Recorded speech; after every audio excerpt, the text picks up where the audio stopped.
વડોદરા જિલ્લાના કરજણના નવા બજાર સ્થિત ભરત મુનિ હોલ ખાતે Shri friends cooperative credit society limited વર્ષ 2025-26ની 33મી વાર્ષિક સામાન્ય સભા યોજાઈ હતી। કરજણના નવા બજારમાં આવેલી Shri friends cooperative credit society લિમિટેડની વર્ષ 2025-26ની 33 વાર્ષિકની સામાન્ય સભા યોજાઈ। સભામાં વાર્ષિક અહેવાલ અને નાણાકીય હિસાબો રજૂ કરી વિવિધ ઠરાવ સર્વાનુમતે મંજૂર કરવામાં આવ્યા।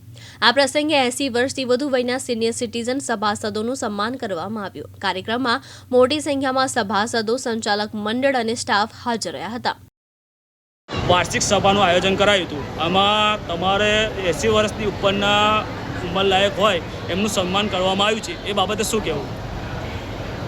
Shri friend club cooperative society અમારા સિનિયર સિટીઝન ભાઈઓનું જે સ્વાગત કરવામાં આવ્યું છે, બહુ સિનિયર સિટીઝન જે 80 વર્ષ ઉપરના જે છે એ લોકોનું સ્વાગત કરી, સાલ ઉડાડી, શિલ્ડ અને ગુલારક કરી અને અમારું સ્વાગત કર્યું છે।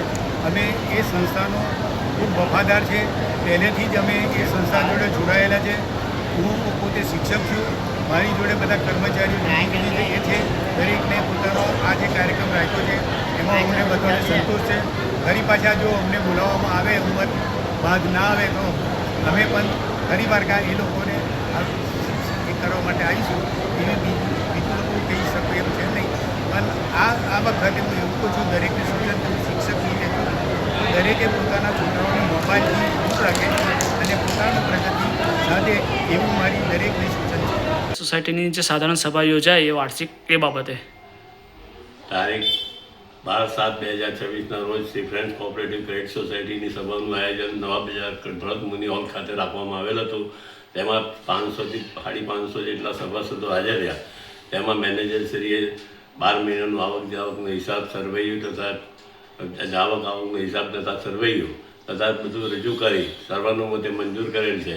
તથા વરિષ્ઠ નાગરિકો જે 80 વર્ષથી સિનિયર સિટીઝનથી ઉપર છે એમનું બહુમાન કરી એમને શાલ તથા શિલ્ડ અર્પણ કરી એમનું બહુમાન કરેલ છે। બદલ તમામ સભાસદ હાજર સભાસદોનો હૃદયપૂર્વક હું હીરાલાલ ગૌતમલ સોની હૃદયપૂર્વક આભાર વ્યક્ત કરું છું। મનોજ દરજી, દિવ્યાંગ ન્યૂઝ, કરજણ, વડોદરા।